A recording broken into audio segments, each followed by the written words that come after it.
Good evening, everyone. Thank you so much for joining us for our Goldfields Libraries author event tonight. What a beautiful way to spend a Friday night. And I just absolutely love being able to share these offerings right across the region and maybe even beyond. Before we go any further, I'd like to, on this evening when we're going to be sharing stories about ancestry, culture, identity, race, and place.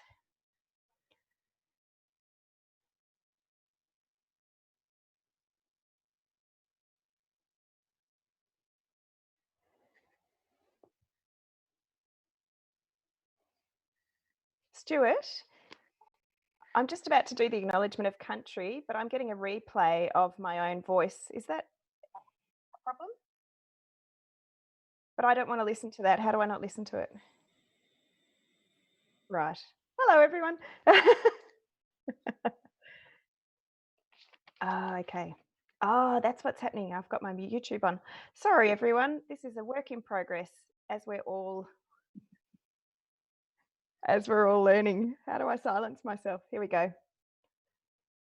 Um, So, apologies everyone for a little glitch. And I'd like to offer an acknowledgement of country. Tonight, I'm joining you from Dja country, and I'd like to acknowledge the traditional owners of the lands on which we perhaps might all be gathering. So that would be across our region, Dja country, Tangarang, Wurundjeri, and Barapa Barapa. I'd like to acknowledge these traditional owners as the original custodians and continuing custodians of the land and waterways of our region. And I recognise their living cultures and significant ongoing connection to country.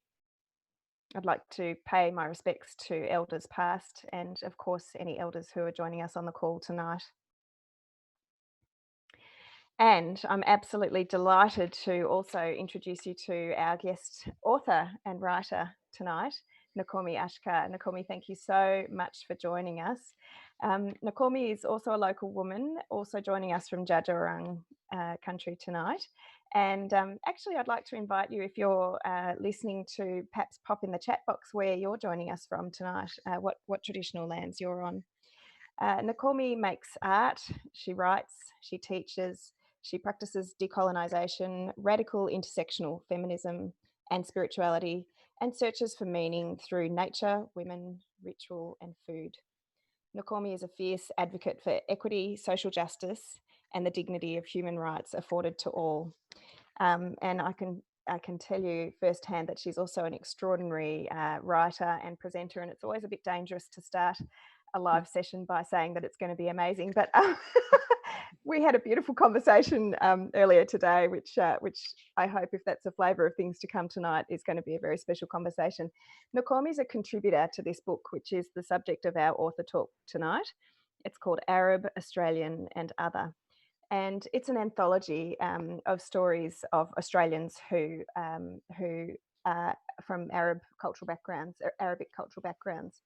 Um, it's an extraordinary compilation of very powerful storytelling and writing, and I found it a very humbling and inspiring experience reading these stories. I'd just like to read a small excerpt from the introduction to give you a bit of an idea of what sorts of stories sit within these pages. So Nokomi's contributed one chapter, and there are, in fact, I haven't even checked how many chapters, but multiple chapters by amazing writers, thinkers, activists and humans on themes of belonging and loss and identity and race and the multiple forms of culture that we identify with, the things that separate us, and of course the things that connect us, family and our shared humanity. So from the introduction here, the stories brought together in this anthology are dynamic and self-determined, but most are also inescapably haunted by the spectre of a nation, indeed a world, in which the word Arab is more accusation than identity. Even those stories which began in the 1970s and 80s play out here with different endings to those likely imagined by writers prior to 9/11. From defining oneself as not ethnic gangster, not drug dealer, not rapist, to jaywalking Arab or playing Aladdin in the school playground, to the ache and pain of being named, of being denied of one's name, of changing one's name. to being Lebanese but Muslim, but hijabi, but to speak of coming out Palestinian, or painting flowers as a political feminist act. The editors introduce us to a quote by Edward Said, which I liked and I wanted to share. He says, "No one today is purely one thing. Labels like Indian or woman or Muslim or American are not more than starting points, which, if followed into actual experience for only a moment, are quickly left behind. Yet, just as human beings make their own history, they also make their cultures and ethnic identities. Within the pages of this book are human beings who are clearly more than purely one thing. There is a before and an after, and ongoing. Perhaps the most liberation a human being can hope for is the freedom of fluidity." So, Nokomi, thank you so much for joining us tonight to represent all the authors in this book and your own story and your own family history and your own search for identity and meaning making, which is, you know, echoed, of course, as a human journey by many of us. But the Arabic identity is something which I have to say, I mentioned the word humbling when I was reading this anthology, and you know, I'm somebody who's well travelled. I'm curious. I've had a great education, but I was struck by how little I actually know and understand about otherness, other identities and cultures that I haven't been taught about, and clearly haven't sought to know more about up until this point. So I felt profoundly moved by many of these stories, and the reality of walking in the shoes of otherness in a country like Australia. So thank you for the bravery of sharing your story. It's a raw and vulnerable story, as many of them are. And I just wondered if you wouldn't mind perhaps introducing yourself first, and then if you'd like to share a reading from the book to start us off. Sure. Thank you. Well, thank you for having me. And I'm super stoked that we got to do this. You know, when everything started closing, I was obviously like realizing that we all needed to just stay home for everyone's safety. But there was a little part of me that thought, oh, that's a bit disappointing, because I was really excited to be able to share it. So I'm stoked to do that. So I'm Nokomi Achkar. I am Ghislaine's daughter. I am Madeleine's granddaughter. I am Najla's great-granddaughter. I am an artist. I identify as a woman. I use the pronouns she and her. I'm a social justice facilitator, a trauma-informed educator, a parent, a friend, and a sister. And I live on unceded Djawarong country. That's sort of the synopsis, I guess, of who I am. A little bit of something to read to share with you to begin with. I know we've gone a bit back and forth on this, so I'm gonna go somewhere, and if you think I should stop reading, then let me know.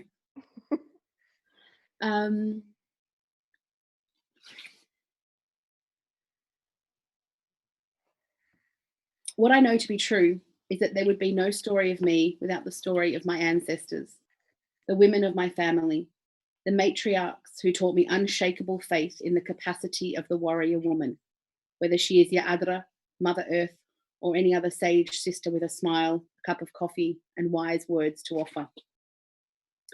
Teta, my great-grandmother, taught me patience and gentle perseverance. Yaya, my maternal grandmother, taught me stoicism and how to create miracles. And my mama taught me rhythm, love, and to believe in magic. Each taught me her art. Our family came to Australia from Beirut, before that Khartoum, before that Baghdad, before that Alexandria. Born to this migrant family of wanderers who remained stubbornly and fearfully insular, my siblings and I are the first generation born on this land. Teta lived with us, and she and Mama pooled their resources to provide. Yaya was always close by. We called my maternal grandmother Yaya as a nod to her Greek father, but born in East Africa and raised in North Africa, she was far more Middle Eastern than Greek. My maternal grandfather, the only male around, was frequently absent, figuratively and literally. Growing up, we moved to a new house every couple of years, and I'd joke that we moved instead of redecorating like some people did. In truth, we were poor. There was no embellishing that fact. It became something of an unspoken challenge to see how quickly we could pack up a house. By the time we were in our teens, with enough cardboard boxes and tea supply, inshallah, those women and us kids could pack up a house in a day. Growing up, we lived so far away from metropolitan and multicultural Melbourne, where the ethnics were carving out communities, supporting each other with some sense of belonging and solidarity. We were alone. 4 generations of Middle Eastern oddities with unpronounceable names, a single mother who wore hippie skirts, a family who spoke English with unrecognisable accents, eating a range of odd mixed up foods, floating about in a perpetually steady Anglo working class and bogan settlement at the foot of the mountains in the Yarra Valley. Although I didn't have the language for it, I felt other. I didn't quite understand why the friends I brought home from school curled up their noses when my mum served molokhia soup for dinner, or why they didn't know the tabbouleh or hummus or pita on the table or in our lunchboxes, why they didn't burn bahur, or why their tetas didn't live with them. And yet I never felt Arab enough for other Middle Eastern families that I met. We spoke French at home because of the colonization of Lebanon. The adults only ever broke into Arabic when they didn't want us to understand. As a white passing person with an Australian accent who regretfully doesn't speak Arabic, I was often challenged to sort of prove my ethnicity, constantly trying to prove my Arabness, to insert my credentials in order to belong somewhere. Mm. I'm going to stop there, I think. Beautiful, thank you. Oh, there's so much richness, and I can't wait to get into talking about some of the themes and characters in this beautiful piece of work. But I'd like first, perhaps, if you could just give us a bit of the background as to why and how you came to contribute to the book, and perhaps even your writing journey. Interestingly, not too big. not at all. I mean, look, we've got another. My math is so good, 48 minutes ish, so it's fine. I keep having this argument with a really close friend of mine because I'm sure that she posted on Facebook that there was a call for submissions to this anthology. And I've been saying to her now, since I first submitted my piece, over a year ago, thank you so much for that, because it was really amazing for me. It was, such a great catalyst to turn this piece that I'd been working on for about 8 years into something that was going to be a good chunk size to submit. And she keeps telling me that no, actually she didn't do that at all. It wasn't her. And she's adamant that it was another friend of hers. Anyway, but basically I saw a Facebook post or a Twitter post or an Instagram post by someone somewhere who I somehow am connected to, that said there was a call for submissions to contribute to this piece. And I'd been working on this piece. It's part of my contribution to this anthology is part of a much bigger piece of writing that I've been working on since 2012, that I'm working towards finishing, inshallah, one day. But it's a long process when you're writing sort of memoir, non-fiction sort of stuff. It's really interesting to me how, going back and rereading things that I wrote 8 years ago, how much my perception has changed, and I'm astounded by the lens with which I have viewed parts of my experience, part of my family's experience, and our identity and journeys. Anyway, all that is to say that I saw this post and went, I really want this story to be told. I really want the story of my women ancestors, my ancestors, to be heard. And from the part that I just read, from that point, most of my contribution is talking about the women in my family, my mum, my yaya, my teta, because I can't make sense of myself without understanding them. Absolutely. You've just made me think of a beautiful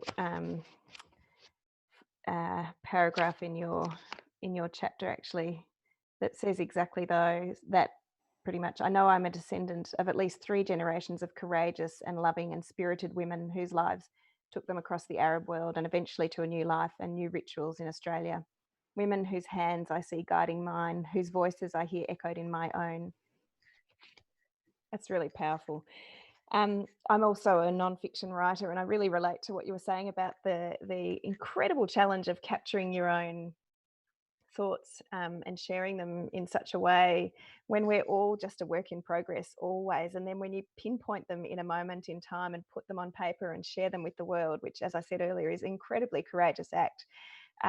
It's also a bit terrifying because, of course, we change and evolve our thinking and our lens and our perspective. Yeah. So, yeah, kudos to you. And the other thing that strikes me about what you've just shared is, you were working on this piece for 8 years before somebody proposed that there was a book in this theme, and yet that's exactly what you were writing about. I'm Arab, Mhm. I'm Arabic, I'm Australian, and I'm other. Yeah. And so clearly it's a shared experience, across probably, ethnic groups well beyond, Arab, those that identify as Arabic. But I Yeah. shared tonight's talk with a friend of mine who is of Lebanese background, and I said, "You'd love this. Come along." She's also an author, and she said, "Oh my God, that is so my life. That is so my experience." She wasn't able to join us, but I Aw. thought, well, there you have it. It's obviously a very shared experience.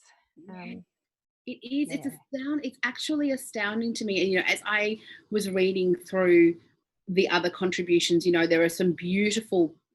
I mean, every piece is beautiful, and some, but some that spoke to me more strongly in this collection. But I was just astounded by how much similarity there was in all of our experiences. Which, I mean, some folks might dismiss as something that's incredibly obvious. We've all got some sort of shared heritage, etc.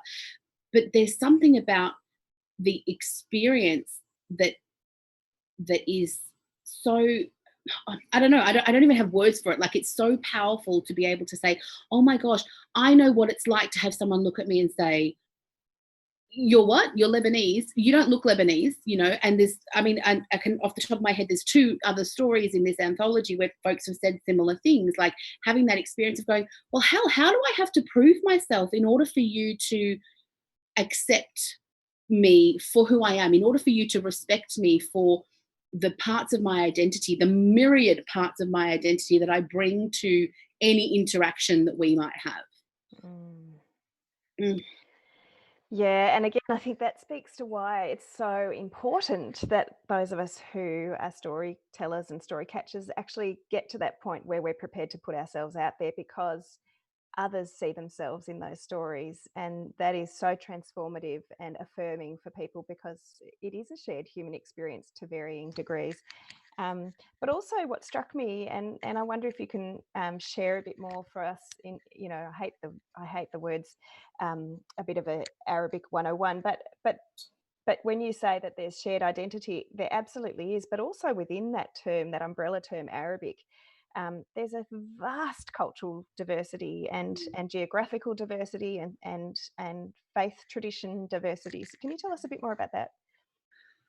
Um, well, yeah, I mean, sure. I find it's really interesting for me because my experience has been, I mean, in terms of trying to articulate for people how I identify as Arab, when I think about up until maybe 10 years ago, um, the, the knowledge that I had of the Arab world, of the diaspora, of my own Arab identity was limited very much to what had been passed down to me from my family. And that was quite limited, as I often talk about how the way that my family was quite insular.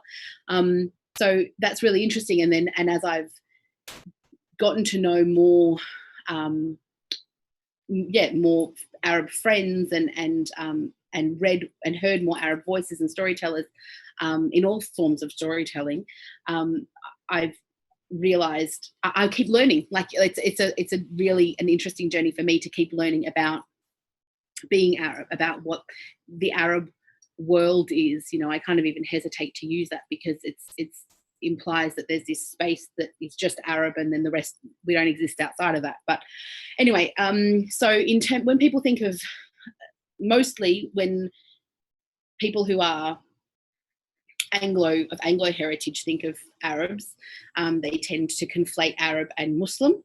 And unfortunately, in this certainly post 9/11 world, that's also then conflated often with terrorists. So certainly what Randa and Sarah were saying in the introduction around the way that defining Arab as something that it actually is not a negative is something that it breaks my heart to think of generations of Arab children who don't know any different from that. But anyway, the countries that we speak of range from, you know, Lebanon, where my family ethnically is from, to Egypt, Morocco, Tunisia, Algeria, Saudi Arabia, the UAE, Sudan. I'm thinking of a globe now. Iraq, obviously, Syria, Yemen, Jordan. So it's a really, really vast region. And even to say that language is a thing that is shared by all, you know, only if they speak like the proper Arabic, which is Fusha, a modern standard, then that's shared across. But basically, there are a bunch of different dialects. There's that are languages in themselves. There's a commonality across food, I guess, in the same way as you would say that perhaps across Asian countries, rice is something that's common, but the way that that's prepared and shared and served and whatnot differs enormously. There are, in terms of faiths, there are folks of all faiths. I mean, predominantly Christian and Muslim, but, you know, certainly in the diaspora, you'll find folks who are agnostic and atheist and still identify as Arab, and you'll find folks who identify as queer or LGBT, and you find folks who identify as anything that you can think of that in terms of an identity label. You'll find folks like that from Arab communities, of course, because we're the same as everyone else. Yeah, I think I'll probably stop there before I start turning into some sort of weird lecture. But anyway, we'll stop. Thank you. I think that's really helpful for a bit of background context as well. So appreciate you going down that path for us. Thanks. Before I go into the next cue, Stuart, if I could ask, and for everybody watching, I've got the benefit of having this fabulous person in the background who's helping with the tech tonight, and thank you, Stuart, for doing that. It is very much appreciated. And as you can see, I had a little hiccup at the start because I didn't realise that I had YouTube open so that I could try and keep track of your comments and your conversation on the side, because Nokomi and I are both very keen that this be a participatory evening where everybody's part of the conversation. But I was then able to hear myself as an echo, and that wasn't very helpful. So I've shut down YouTube and I've stayed on Zoom, which is how we're coming to you through YouTube. For the backstory. So Stuart, I'm just going to ask you if you wouldn't mind, and I know it's a bit of extra typing for you, but would you mind just texting me perhaps some of the comments or questions that people might have in the chat box so that I can make sure that we're involving everybody in the conversation tonight? I would be very grateful. Thank you. Sorry. Okay, thanks. Okay, Stuart hasn't got anything yet, so people, get busy with your fingers. We want to involve you in this conversation. Thank you. Nokomi, I know that there are a number of people who are joining us tonight who are particularly excited to hear your spoken word poetry, so I'd love to invite you to share a piece with us now. Sure. So this piece is, I'm just having to, as we have been in isolation, I've not printed it. I've not left the house to do so, so I'm going to have to read it off my computer. But this piece is, so as I said before, you know, my contribution to the book is something that I've been working on for a really long time. And there was one point where I was doing writing a lot of spoken word and doing some performance, and I took a section from, in fact, I think I'm not sure which way it happened. I either took a section from what I'd been working on and turned it into spoken word, or it was spoken word and I turned it the other way. I'm not really sure. But basically this is similar to the piece that I have in the book. I will stop introducing it now and just speak it. It's a little bit weird to be doing this to a screen. So forgive me. Okay. There always was, and there always will be, conveys a continuity of story, of a time, a place, a space, a presence. It's an articulation of intimacy. Some stories can't be unraveled or untangled. Their origins are unable to be traced or dissected. They have to be accepted with a pinch, sometimes a handful, of salt and a wink, and then they undulate. Stories in our family always sat sniffing around the surrounds of amused skepticism. Embellished with bright sights and delights, they were told with the nonchalance of the everyday, ordinary occurrences. My yaya taught me stoicism and how to create miracles. That was the art she made. Madeleine was born in Ethiopia and raised in Sudan. She grew up fishing on the banks of the River Nile. She hunted in the desert with the Bedouins like a boss. After her father's death, she was pulled out of school by a sibling who said she didn't need to study. And she married a man she didn't love because it was right according to society. But she wanted to be a teacher and she wanted to learn, and she had huge dreams for herself in the world. When war in the Middle East made light-hearted living impossible, she insisted they get out and go somewhere safe. She knew the art of making something out of nothing. She made furniture out of packing boxes and crates. She learned English so she could work in welfare and support all the Monas and Marikas and Leilas, despite all those women who sniggered at her accent and pretended they couldn't understand her and called her Madeline. She smoked like a lumberjack. She wore her long oval nails lacquered in Revlon red, and with a slick, thick black bun at the crown of her head, when she said flat English words with her unmistakable, unplaceable accent, they morphed into musical sounds like vegetables and Adelaide. And with that marked voice, she pronounced irrefutable proverbs like, my grandchildren are twice my children. That was her art. My mama was a belly dancer. She taught me rhythm, love, and to believe in magic. That was the art that she made.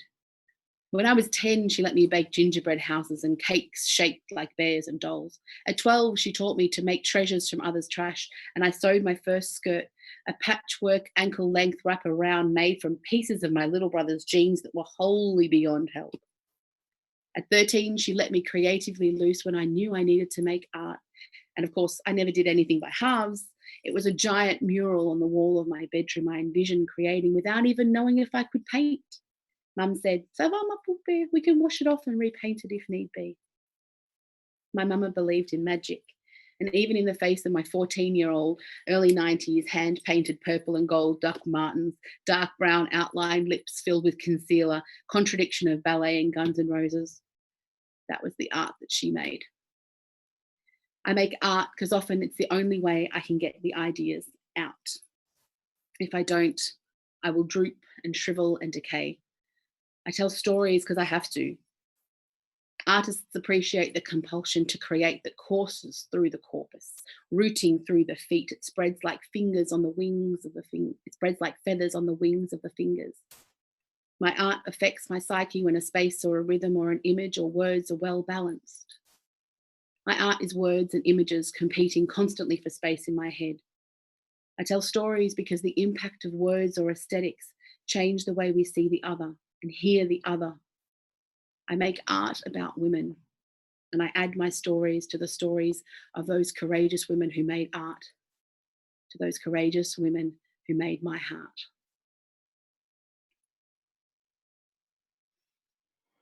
That's it. Wow. Ooh. Thank you. Oh, sometimes there are moments that you don't really want to fill with more words, and that was just really beautiful. Thank you. You're welcome. We could go to a commercial. Yeah, that's what we need right now. That's exactly what we need. Or an interpretive darts break. Yeah. I love so much about that. I don't even know where to start, but it's just swoon worthy. You're such a beautiful wordsmith, and to have it spoken with rhythm is just such a different experience to reading something between the pages of a book, isn't it? Yeah, what a gift. Thank you. And I love the expression of the urge to create, and how much creativity means to us, and expression, and finding platforms for expression. And I think that this moment in time, when we're all locked away in our homes, and trying to connect with ourselves, with nature, with each other in different ways, and with different paces to what we're used to, what I'm witnessing is an articulation of what really matters to us. And what really matters to us is very clearly creativity, community, Yeah. nature, art, all the things that are considered fluff and woo-woo and not very productive in the busyness of our normal lives. Yeah. And in fact, there's a chapter in the book with one woman who has become shortlisted as an Archibald prize-winning painter, and yet her art was dismissed in her upbringing as a waste of time, and a dishonouring of the trauma that her forefathers had been through to give her the education and the opportunities that she had, and her tussling with her yearning to make art, and how much of a part of her identity that was too. So thank you for giving voice to some of that. That was really special. You're welcome. I once read or heard, I'm not sure how true it is, and I think I've got the story right, that I was listening to a podcast once, and Elizabeth Gilbert was being interviewed, and she was talking about how humans, if we look at the way when humans started making art, like the caves at, is it Lascaux, with the cave paintings, and how far back that they date. She was talking about her interpretation of that was that humans were making art before we even found a way to cultivate, food practices in order to feed ourselves. That art was essentially a more important expression of being able to convey stories and share shared journeys than necessarily the need to cultivate food. I hold on to that when I think about the importance of art. Yeah, and we're going to get onto the importance of food later as well. Great. Because that's a big thread in these stories as well. Yeah. I've just got a question here from the chat group, and thank you. Please keep them coming. So this person was wondering whether you've had any responses yet from readers. The book's only been out since, is it December last year? Or no, it was before that. And I was trying to remember before it came out, I think we're May now. Oh my gosh, I think it came out in June or July that I think it was actually released. Maybe it was even before that. I think it's actually probably been about a year now, and there was a lot. I mean, there were certainly a lot of events back when the book first came out. A lot of events that, most of them were sort of in areas where there is a fairly large community of Arab Australians, so lots in Western Sydney and some in Melbourne as well. And I wasn't able to be part of any of those. I have had some really lovely, the feedback I've gotten from friends and family, of course, is beautiful. But I keep randomly having people pop up and say, "Oh, your name's really familiar. Oh, yeah, I know so-and-so, and they were a contributor to that book," or "I went to school with so-and-so, and they contributed, and I read your piece. I saw your name in that book." Or people that I, was studying at uni with 10 years ago who go, "Oh," out of the blue will say, "I read that and it was really beautiful." I've had one person reach out to me, a complete stranger reach out to me on Facebook, and she read my story and was moved enough to send me a message. And as a public, as a member of the public, as a consumer, when you hear people who make art in whatever medium talk about feedback and how important and nourishing and valuable that is, I always sort of take it with a bit of a grain of salt, thinking, "Oh, you mean surely you don't need either validation or affirmation, or that you're not really like spending time reading all the comments." But I was so moved. I remember I remember seeing this message and I was like, I don't know Susa Mad. Who's that? I have no idea who that is. And reading her message, which was just the most beautiful message, that this person had been so touched in whatever way that she took the time to write to a complete stranger and say, something in that was really beautiful for me. Thank you so much.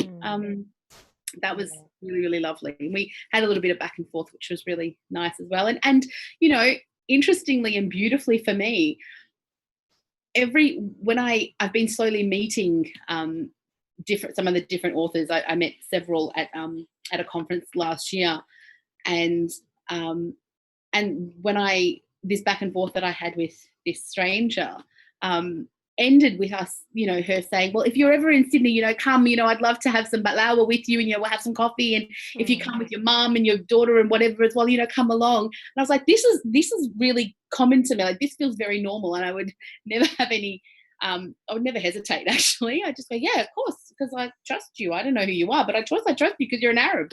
So yeah, I'll come to your house for some cake. Great. That's so beautiful. And again, as somebody who also puts my heart on my sleeve and puts it out into the world, I totally relate to what you're talking about. And it's not really wanting to be, you know, to have your back patted. It's just that it's the vulnerability of putting yourself out to an invisible audience, as we are tonight, in fact. Yes.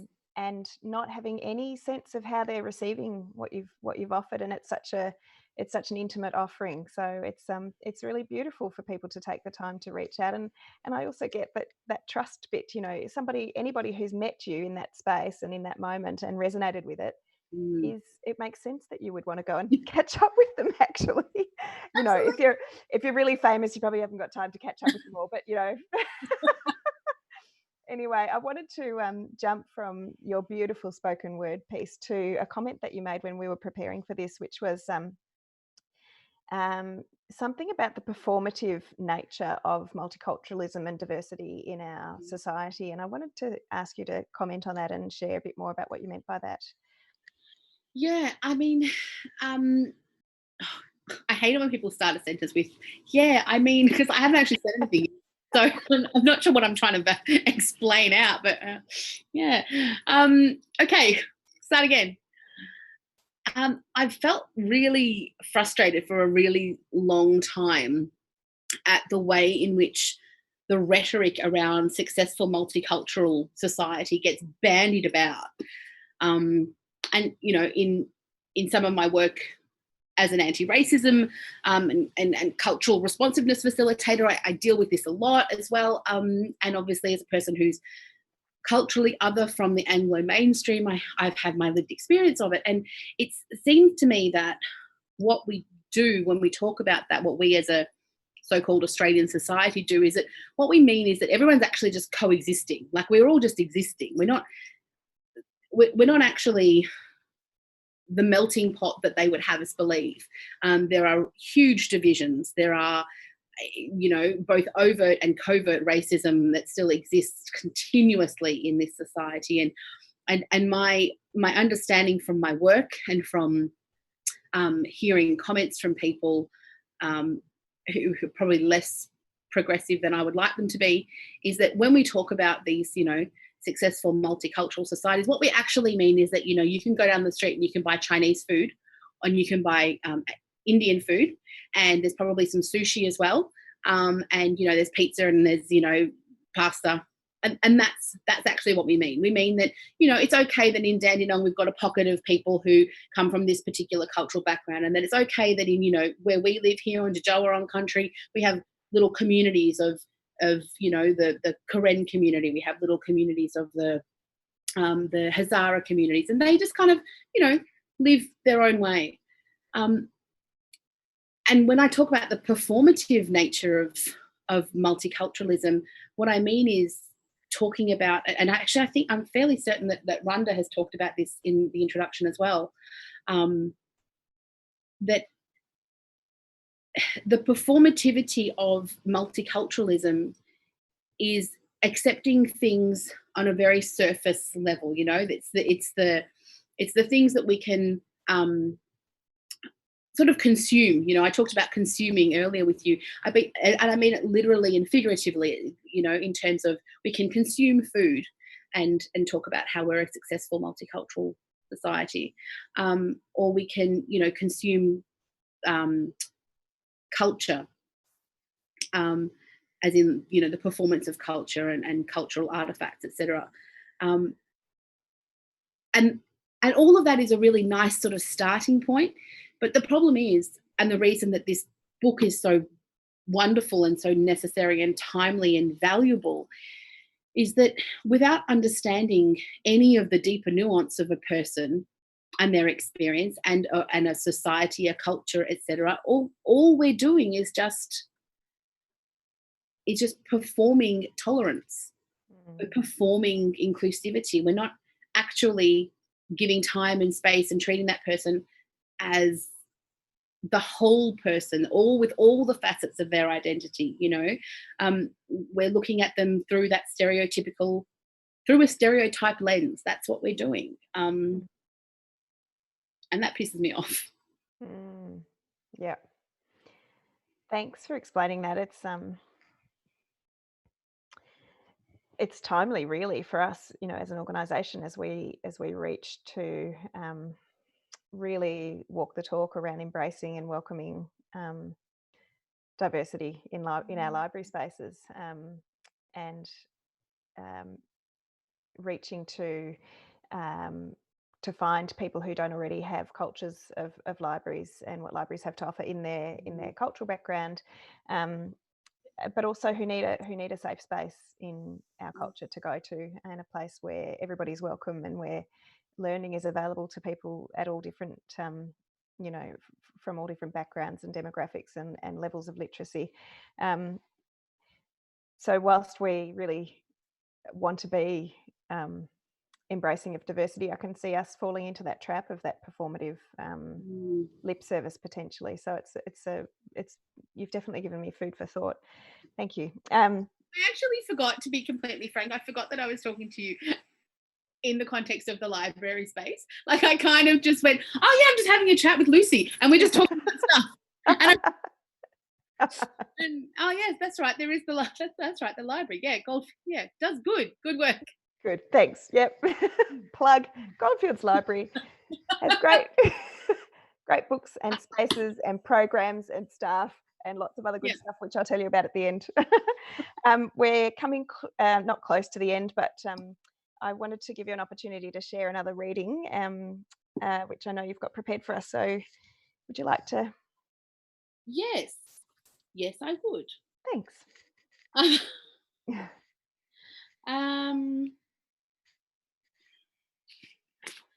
Okay, so all right, I hope it's not too long. The origins of some of our rituals cannot. I can hear the spoken word here. Many of the words are the same. The origins of some of our rituals cannot be justifiably explained.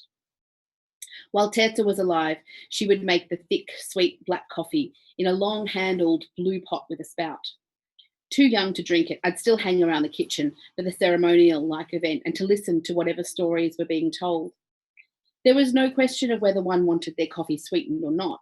Her ritual was a heaped spoon of coffee for each cup and one for the pot, plus 1 heaped teaspoon of sugar per person. Stir 2 or 3 times, always clockwise. Bring to the boil. Lift off the stove until the bun, the tasty dark foam, settles. Return to heat. Repeat the process twice. Serve in small cups decorated with geometric patterns. Ensure each cup gets some of the bun. When she finished drinking, each woman would carefully place the saucer upside down on top of the cup, swirl 3 times clockwise, and flip her cup over. You had to swirl clockwise so that the cup reader could see into the future. If you swirled anti-clockwise, they would read your past. And then you set the cup down for the fortune to emerge and the bun to set. The fortunes are variations of the same heartfelt hopes for each other. I see a handsome man, if you're single. You'll have a child, if you're newly married. Or there's money here. See, there's gold coins, if you are near retirement. And inevitably, the final pronouncement, Maktub, look, it's written. As an adult, I make coffee with my mother and my yaya, now 89. We sit, swirl, tell stories, share our hearts, and read our cups. Regardless of how others may choose to label me, I know I am a descendant of at least 3 generations of courageous and loving and spirited women whose lives took them across the Arab world and eventually to a new life and new rituals in Australia. Women whose hands I see guiding mine, whose voices I hear echoed in my own as I answer my niece when she watched me make coffee and asked about the thrice performed routine. I told her I didn't know why I did it. It was something Teta always did. And then I told her the story my mama told me. A young woman watched as her mother prepared the family Sunday lunch. She saw her mother cut a slice of meat off the bone before putting it in the oven and asked, "Why do you do that?" Her mother answered, "I don't know, daughter. It is just something my mother always did." The young woman went to her grandmother and asked, "Grandmother, why do you cut a slice of meat off the animal before you cook it?" The grandmother replied, "Oh, I don't know. It's something my mother always did." Finally, the young woman went to her great grandmother and asked, "Great grandmother, why do you always cut a slice of meat off the animal before cooking it?" The great grandmother chuckled and said, "Because, my child, my oven is too small." I love that story. Thank you. It makes me think of so many things, but one in particular is an all-time favorite book of mine called Kitchen Table Wisdom by Rachel Naomi Remen. I know that book. Yeah. Yeah, so she's just got little vignettes and stories, and she's a doctor, an American doctor. So she's again another breed of story catcher, really, because doctors are let into people's lives on such an intimate level, and they are exposed to story inside, day in and day out. And so she captures these little vignettes and shares them, and they're very beautiful moments of wisdom. Um, Mm, and one of the things she says is that we don't take the time so much these days to sit around kitchen tables multi-generationally and share story, and that is the way that wisdom is passed on and meaning is made. yeah. And I just love that about your piece in this book, because it reminds me so much of the power of those simple moments, and the rituals too, the importance of those rituals in our lives. Um, Yes. Yes. and oh yeah.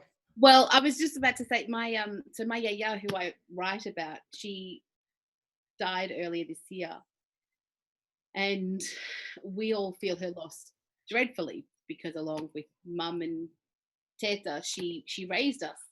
Mm. Um, and it's never more obvious to us when we miss her. Mum and I have been saying now, as we've been in isolation, regularly we will say, "Oh gosh, we really miss Yaya." And every time we make our coffee, every 11 o'clock every day when we make our little Turkish coffee, we talk about her, we miss her.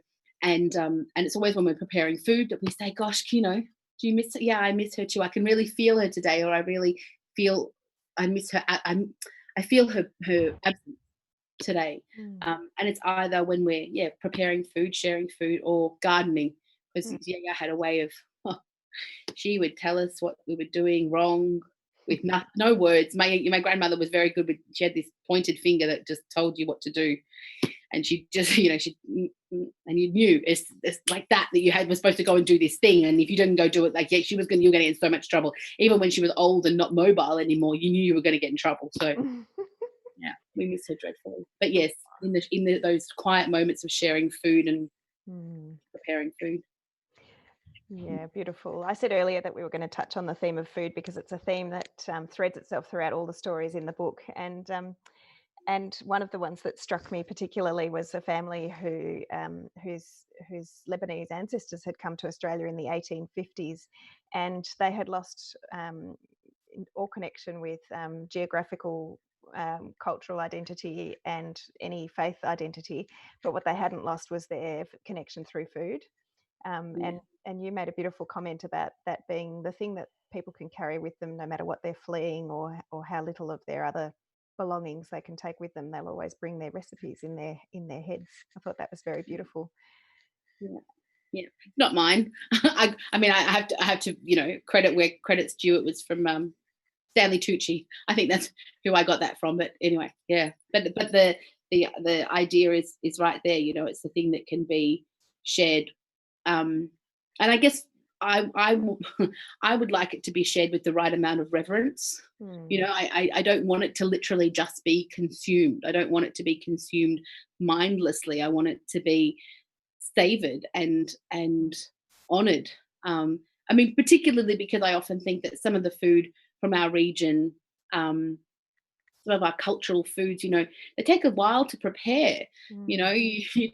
you don't just make, you know, what I ate, the vine leaves, like they don't happen like that. It's a long, slow process, and that's what makes them taste so good. Mm. Um, but Mm. yeah, I want I want the I want the respect. Yeah, you called it a love language, which I thought was beautiful.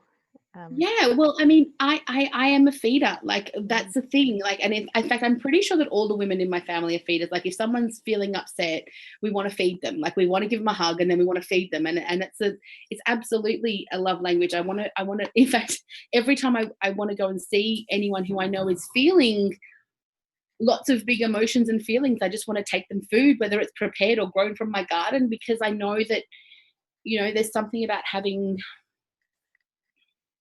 I mean, when it's prepared food, it's food that has been, in our case, I guess, prepared so much with love. Like there's so much tenderness that goes into. You can't make, like, I come back to what I ate purely because I remember tetas were so fine and beautiful. You know, you can't make something like that without being tender. You know, you've got Mm.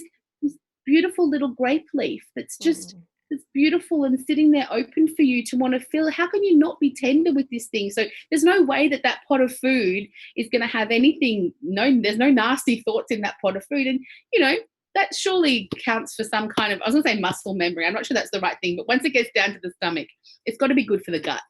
I'm Mm. not a doctor, but I'm sure it's good for the gut. I'm absolutely sure it is too. Um, oh gosh, I hope everybody else is swooning over this conversation as much as I am. It's so alive and tangible. We are coming to the end, and I'm reluctant to open up a big topic right at the very end. But I feel like it would be remiss of me to share the story of your piece in particular, but the whole book without mentioning um, the very strong presence of the feminine in these stories, and the strength of the female characters, again multi-generational in everybody's stories, the power of the women in their lives. And I wonder if just in a couple of minutes you could share um, what that means to you, the power of the feminine. Well, I mean, That's a really big one to ask for in a few minutes, sorry. okay, great. Thanks, Lucy. Just a small question to finish off then. 3 minutes. Oh, geez, if only I were a person who was able to find words. Okay, here's what I think. I'll give it to you straight. For me, the connection to the feminine is um, it, it's paramount. Like it's everything that I am. It's everything that I know. The men in my family have been conspicuously absent. Um, Again, literally and figuratively. So for me, I have grown up with um, female identifying figures, um, and the power of the feminine. I mean, taking away sort of, you know, gendered labels, the feminine being a power of nurturing and of caring and of loving, is something that I have. Yeah, I've been raised with, not only from a um, in the physical realm, but you know, spiritually. When I talk about, you know, us talking, Yadra is like Mary in Arabic. So you know, we often talk about and to whatever sort of divine female. So my mother has a particularly strong connection with the I think it's the Buddhist um, goddess Kuan Yin. You know, we talk about Mary. We talk about yeah, as I said, Yadra as Mary, Mother Earth. I mean, these are the things that we talk about regularly. So both spiritually and physically, that has been my experience. In terms of in an Arab context, I don't think there's anything. You know, I would agree with you that in this book there is such strength, and even when I think about the contributors, you know, and in particular the writers that I know, they are, I hesitate to use this word because I feel it's a bit cliche, but they are formidable women. They are incredibly courageous and loving and accomplished and kind and generous and fierce and bold and vulnerable humans. And I think that it only speaks to the fact that, in the same way as in the Western world, toxic masculinity and the patriarchy has been something that has been a system that has existed now for hundreds and hundreds and hundreds of years.